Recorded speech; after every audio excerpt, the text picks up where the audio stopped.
झालेली आहे आपल्याकडे।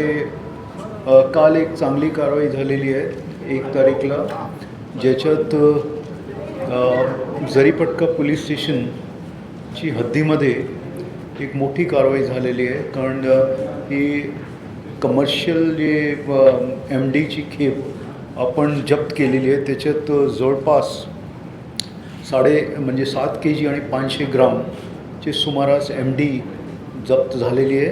आणि त्याच्यात आमचे जरीपटका पोलीस स्टेशनचे स्टाफ आणि ते आपले DCP झोन 6 आणि ॲडिशनल CP हे सगळ्यांनी मिळून एक चांगला सापळा रचला होता आणि वाच ठेवली होती त्यांनी। कारण त्यांना माहिती मिळाली होती की असं एक माणूस आहे जो त्यांनी भाडेवर एक रूम घेतला होता आणि त्याच्यातून असं चालवतो आहे। तर ते वाच ठेवल्यानंतर काल ज्यावेळेस कारवाई झाली त्याच्या जवळपास 2,37,00,000 याच्यापेक्षा जास्त ची किंमतची आपल्याला MD आणि मुद्देमाल जप्त आपण केलेला आहे। त्याच्यात एक आरोपी आणि पुढचे एक आरोपी अरेस्ट झालेले आहे आणि बाकीचे जे त्याचे साथीदार आहे लिंकेजमध्ये, फॉरवर्ड लिंकेज आणि बॅकवर्ड लिंकेजमध्ये। आणि जे बॅकवर्ड लिंकेज आहेत आपल्याकडे त्याच्यात 2 एरियाज आपल्याला दिसतं आहे। तर ते आमची कारवाई चालू म्हणून आम्ही सांगत नाही तुम्हाला, परंतु this is an important breakthrough. आपण ऑपरेशन थंडरमध्ये ज्याप्रमाणे कारवाई करतो आहे आणि हे कुठून आली आणि कोण याचे सप्लायर आहेत त्याच्याही जवळपास आम्हाला माहिती मिळालेली। आमची टीम त्या डायरेक्शनमध्ये गेलेली आहे आणि लवकरात लवकर आपण त्यांनाही अरेस्ट करू। कारण हे किती वेळेस याच्या अगोदर त्यांनी हे कारवाई केलेली आहे तेही आपण पाहतो आहे आणि किती क्वांटिटीज तो आणत होता आणि त्याची जी मोडस ऑपरेंडी आहे, म्हणजे त्याला गाईड करणारा की तू तिकडे जा आणि तो तिथे असा माणूस तुम्हाला मिळेल, त्याच्यातून तुम्ही एक घ्या आणि पुढे मग तुम्ही ह्या डायरेक्शनमध्ये जा, त्या पेट्रोल पंप किंवा तिथे थांबा, तिथे दुसरा माणूस मिळेल। आणि तर असं त्यांच्या एक चक्री होती आणि त्याचा तो वापर तसे ते करत होते।